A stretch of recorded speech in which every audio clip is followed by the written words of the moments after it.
एक बच्ची अपने प्रेमी के चक्कर में आकर घर से पैसे चुरा कर, ये सच्ची घटना है,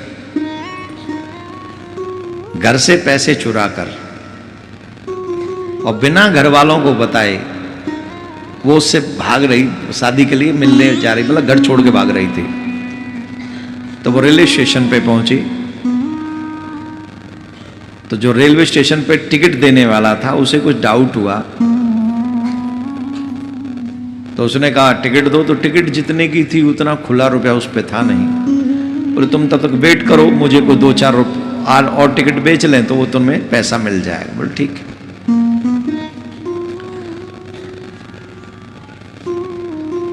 कहाँ जाना है? बोले फलाने जगह। बोले जिस शहर में तुम जा रही हो वहां कई स्टेशन है, कई स्टेशन है वहां उस शहर में, तो तुम्हें पर्टिकुलर कौन सी जगह पे जाना है तो मैं उस शहर के हिसाब से तुम्हें, उस प्लेस के हिसाब से टिकट दे दूंगा। तो उसने मुझे तो नहीं पता। बोले जिससे मिलने जा रही हो उससे पूछ लो। अपना फोन ऑन नहीं करना, कि अपना फोन ऑन करेंगे तो घर वालों का फोन आ जाएगा,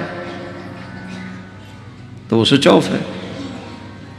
बोले मैं कैसे फोन करूं, मेरा तो फोन स्विच ऑफ है, वो ऑन नहीं हो रहा। बोले कोई बात नहीं, मेरे फोन से कर लो। तो टिकट बेचने वाले ने अपना फोन दिया और कहा फोन कर लो। उसने फोन किया। बोले हाँ ये बताओ तुम कौन सी जगह आना है? भाई तुम्हारे शहर में कई स्टेशन है, बड़े शहर है तुम्हारा, जैसे या कलकत्ता का ही नाम ले लो तो कलकत्ता में कितने स्टेशन है? हावड़ा सबसे बड़ा है, लेकिन और भी तो स्टेशन है, 4 है ना। हाँ, सियालदा, हावड़ा, कोलकाता और वाराघाटी, काकुड़गाची, अरे जो भी है ना सब। बोले ये सब है। तो उसने कहा कि एक पर्टिकुलर स्टेशन का नाम लिया, यहां से तुम उतरोगी तो मेरे पास जल्दी पहुंचोगी, मैं लेने आ जाऊंगा। बोल ठीक है। फोन कट कर दिया। तो बोले वहां उतरूंगी, वहां की टिकट दे दो। बोले हाँ दे देंगे, अभी 1 मिनट इधर आओ। साइड में बुलाया। बोले एक बात बताओ, किससे मिलने जा रही है? बोले इससे मतलब आपको टिकट देनी है, टिकट दो और जाओ, आप मेरी पर्सनल लाइफ में इंटरफेयर मत करो। बोले नहीं नहीं, मुझे मालूम है कि मुझे कोई इंटरफेयर नहीं करना है, पर मैं जहां बैठा हूं वहां से मुझे सब पता है। तुम पैसे चुरा के, क्यों वो पैसे निकाले ना तो 500 की नोट थी, 100 रुपए की नहीं है खुले, गड्डी पूरी है। मोबाइल, ये मोबाइल तुम्हारे पास स्विच ऑफ कैसे है? बोले चार्ज वहीं रह गया, बहुत महंगा फोन है, आईफोन है ना, महंगा है। बोले फोन किसने दिलवाया? बोले मेरे भाई ने। भाई ने दिलवाया? बोले हाँ। मिलने किससे जा रही हो? बताया नहीं। बोले प्रेमी से मिलने जा रही हो? बोले जी। बोले जिस भाई ने तुम्हें इतना महंगा फोन दिलवाया उसकी आंखों में आंसू देने के लिए तुम घर छोड़ के भाग रही है।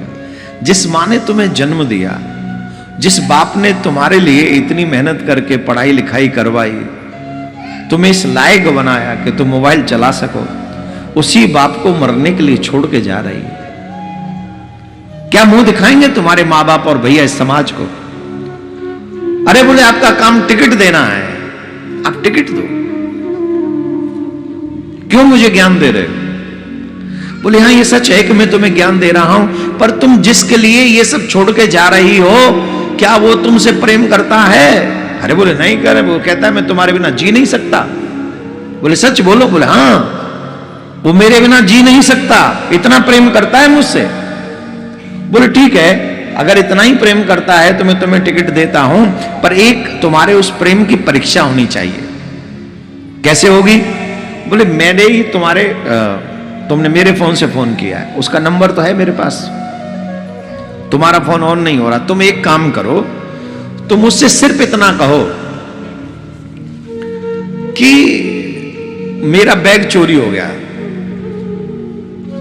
और मैंने स्टेशन मास्टर को ये बात कही कि मेरा बैग चोरी हो गया, और स्टेशन मास्टर ने पुलिस बुला ली है, और अब पुलिस मुझसे पूछ रही है कि मुझे कहां जाना है और किससे मिलना है। इसके बाद जो आंसर होगा मैं तुम्हें बताऊंगा कि वो तुमसे प्रेम करता है कि नहीं। तो उस बच्ची ने वैसा ही किया, उसने अपने प्रेमी को फोन लगाया और फोन लगाकर कहा कि मेरा बैग स्टेशन पे चोरी हो गया। मैंने स्टेशन मास्टर को आके कहा, स्टेशन मास्टर ने पुलिस को बुला लिया और पुलिस मुझसे पूछ रही है कि तुम्हें कहां जाना है, तुम मिलोगी किससे, अगर हमें बाद में बैग मिल जाए तो हम तुम्हारे पास वहां पहुंचा देंगे। तो ये मुझसे पूछ रही, अब मैं क्या कहूं कि मैं किससे मिलने जा रही हूं, अब तुम बताओ। तो उसने कहा पागल हो तुम पागल हो गई हो, पुलिस के झमेले में क्यों पड़ी हो तुम, बैग चोरी हो गया तो ऐसे ही आ जाती, पुलिस के चक्कर में क्यों पड़ गई हो, अरे क्या पुलिस के चक्कर में तुम पड़ी हो, और तुम्हें पता है कुछ भी नहीं होने, तुम आज से बात एक काम करो, वहीं छोड़ो, आज मैं तुम्हें नहीं जानता और तुम मुझे नहीं जानती, खबरदार अगर आज के बाद मुझे कोई फोन किया तो कट,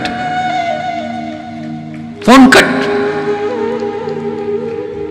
उसने फिर दोबारा फोन लगाया तो स्टेशन मास्टर बोला अब तक तो वो ये नंबर ब्लॉक कर चुका होगा, और लगा फिर दोबारा फोन लगाया ही नहीं। उस बच्ची की आंखों में आंसू आ गए।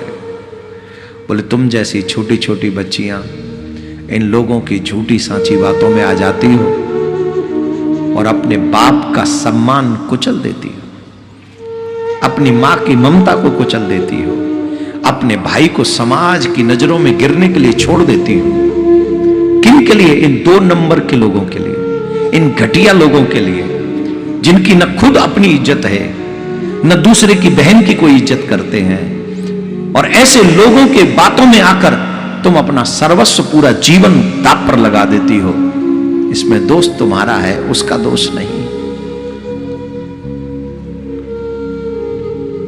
उस बच्ची ने रोकर उस टिकट देने वाले बुजुर्ग के पैर पकड़ लिए। मैं क्षमा चाहती हूं, मैं क्या मुंह लेके जाऊंगी अपने घर, मैं क्या कहूंगी। बोले तुम बड़े प्रेम से जाओ, माँ बाप तुम्हें अभी भी बड़े हंस के स्वीकार कर लेंगे, तुम्हारे माँ बाप हैं, तुम्हारी गलती को इग्नोर कर देंगे, पर ऐसी गलती दोबारा जीवन में मत करना, ऐसा प्रॉमिस अपने आप से करके जाना, तुम्हारे माँ बाप तुम्हें स्वीकार करेंगे। ये कहानी मुझे नहीं पता तुम्हें अच्छी लगेगी या बुरी लगेगी, लेकिन ये कहानी भारत की हर बेटी को सुननी चाहिए। इन घटिया लोगों के प्रेम में पड़कर अपने माँ बाप की इज्जत, अपने परिवार का सम्मान और अपने जीवन का, अपना खुद का सेल्फ रिस्पेक्ट जो तुम लोग खो देते हो, ये ना तुम्हारे लिए अच्छा है, ना तुम्हारे परिवार के लिए अच्छा है, और ना तुम्हारे मानव जीवन के लिए अच्छा है। Please respect yourself, respect your parents. Radhe Radhe. हर घर में